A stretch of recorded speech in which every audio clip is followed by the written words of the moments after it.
I assume you're in this career acceleration community to not end up with the average population in your career.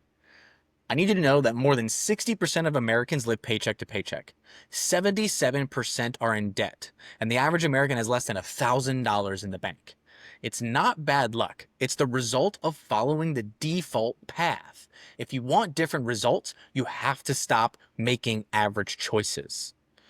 More people in America have degrees than not having degrees. Yet I just gave you some average statistics, which means that degree holders are the ones ending up living paycheck to paycheck in debt. Try to find either more applicable and useful degrees, or maybe don't get a degree as an example of making an anti-average decision. I want to show you how to spot where you're following the average formula, flip those decisions, and make strategic moves that lead to freedom instead of mediocrity. I want to review what the average path filter is, how the hidden systems that engineer normal outcomes, how to audit 5 key areas of your life for default choices, and how to make bold, high leverage moves instead.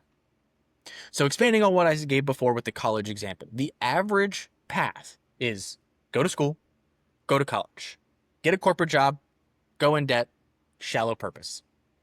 That's what most Americans are doing. Most Americans go to college. Most Americans go into a corporate job after college. They're already in debt significantly, on average 6 figures or greater. And then you have to spend all of that time climbing out of debt. When the other crazy thing is you could have been spending those 4 to 6 years when you were going to college already earning money, getting skills, getting apprenticeship, getting entrepreneurship, lots of different avenues instead. Okay, this is a system that was designed for compliance, not independence. That is what our education system is. If you look into it, I believe it is based on the Prussian education system, which was literally, if you research it, built by that government at that time to indoctrinate its people, make them compliant, not to make them independent, wealthy, growing, creative, and differently thinking. I mentioned 60% of people live paycheck to paycheck, 77% are in debt. Does that sound like you? Think of the last big choice that you made. Was it really yours? Or was it just a default option that everyone else around you took? I'll use my own example. I'm sitting here talking about college. I was told all throughout high school, starting my sophomore, junior, and senior year, that I would never amount to anything, I would never make money, and I would never go anywhere in life because I knew I wasn't going to go to college. I knew that getting into IT did not require a degree. I watched my dad transition from construction to IT through just hands-on and certifications. I watched it happen in my childhood. And did he have to claw tooth and nail and fight and have a lot of adversity on that journey? Yeah, absolutely.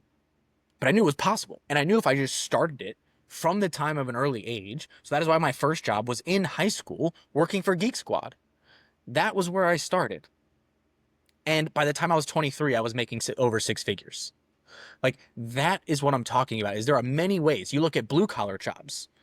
Most skilled trades outpace the earnings of doctors and lawyers until their 50s.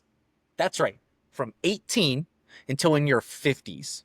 So somewhere between 35 and 40 years is when you win from a monetary perspective for going into a skilled trade versus doctors and lawyers, who are some of the highest paid people. And it's because they don't have to go into the debt that they have to go into the other career paths.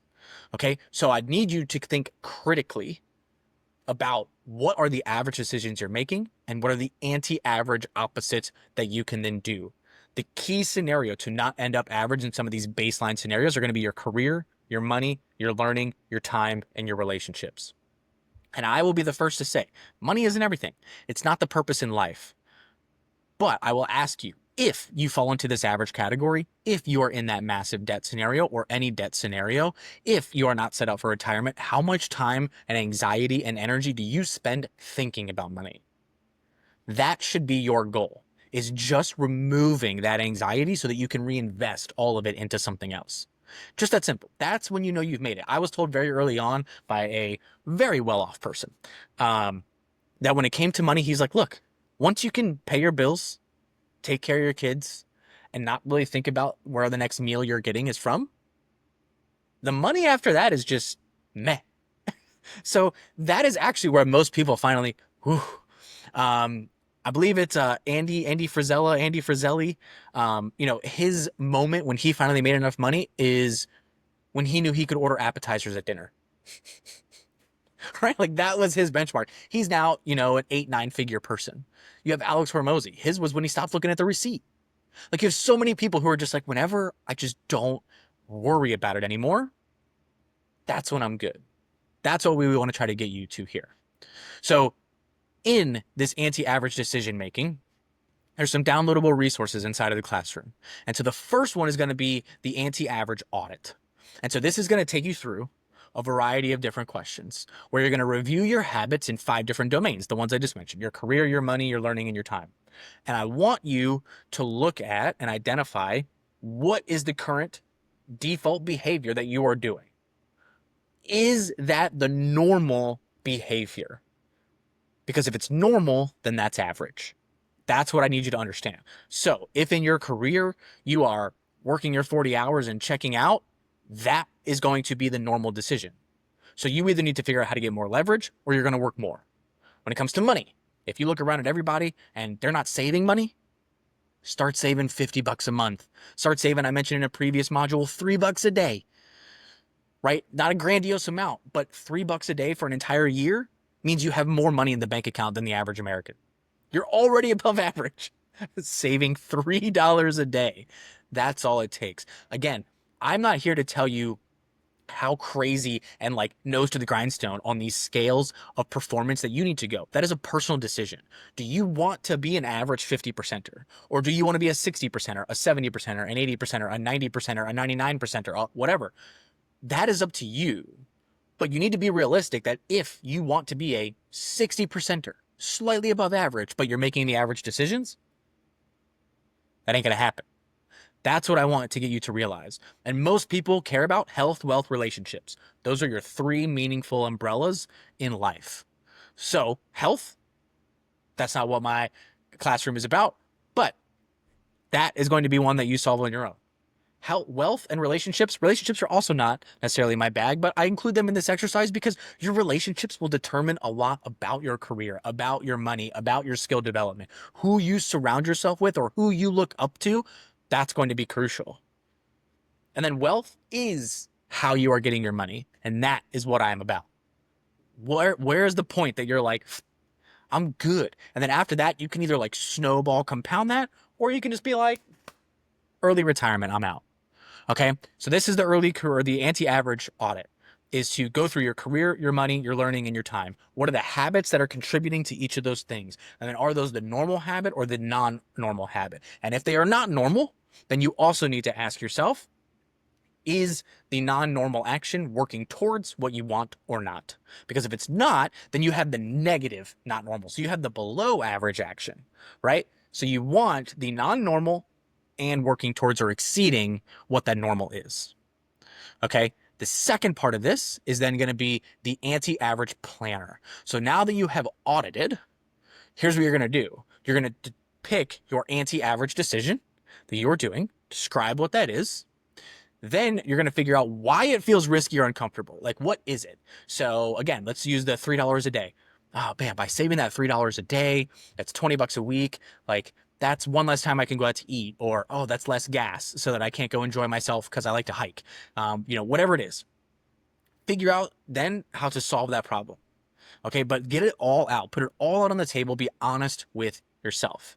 Then after you've defined what you're going to do, you know why it's risky or uncomfortable. Now we're going to assess the risk and reward. So what is the potential reward from you making the anti-average decision? And in what category is this? So what is the financial impact, the personal impact, the professional impact, the relationship impact, whatever it is, the health impact, okay? What is the potential risk? So what is the financial loss, the time lost, the reputation gain or loss, right? What is the risk by taking this action? What is the mitigation plan? So now that you know the risk, what can you do to mitigate it? So again, if you have the $3 a day and you are worried about the fact that that's going to, again, take away a little bit of gas that you could purchase or time that you can go out to eat. Well, I mean, I guess I can just set aside another 30 minutes to cook a meal. right? Like that's probably going to be better for me anyways. Will technically probably allow me to boost my savings another dollar a week or so. So that's what we're looking at here. Okay. Then third action is going to be commit and schedule. So now we've outlined what choice you're going to make, why it's risky and uncomfortable, what the reward is, what the risk is, and what your mitigation plan is for the risk. Now we're going to put it into action. What is the first concrete step that you can do? When are you going to take that action? What is the support needed, either people, resource wise, whatever it might be? And then what is going to be your first celebratory milestone? And if possible, what are your 2 or 3 future celebratory milestones? This way you can have some gratitude, some celebration, and some whew along the way. It's not just grind, grind, grind, grind, grind. But if you do that $3 a day in savings at the end of the month, you can be like, holy smokes, like I know it wasn't much. We're talking $90 that I saved, but that was pretty sweet. Now let me do it for 3 months. Now let me do it for 9 months. Okay, now let me do it at the year mark, right? Something like that. Like it doesn't have to be, again, these grandiose scenarios. Then I want you to reflect at the end of your last celebration milestone. How do you feel after achieving it? What were the lessons learned? How can you do it better? How can you do it worse? Right? This is what you want to do. All right? It's not that complicated, so I'm not going to sit here and beat a dead horse and make this video super, super long. If you want to be anti-average, you need to make anti-average decisions. I want you to post in school where in your life you're on autopilot, which of the 5 domains feels most average for you right now, and what is the anti-average choice you're going to make to no longer be average in that domain. Okay? Then complete that anti-average audit, complete the anti-average planner, begin to take action tomorrow. Average is engineered. I promise you. If you follow the default, you will get the default. Okay? Motivation, the boldest moves often start with one question. What would the average person do? And what's the smarter alternative? That is your motivation. Is do you want to be average? And I'm betting, again, if you join this career acceleration community, you do not want to be average. So don't be, starting now. Instead, get promoted.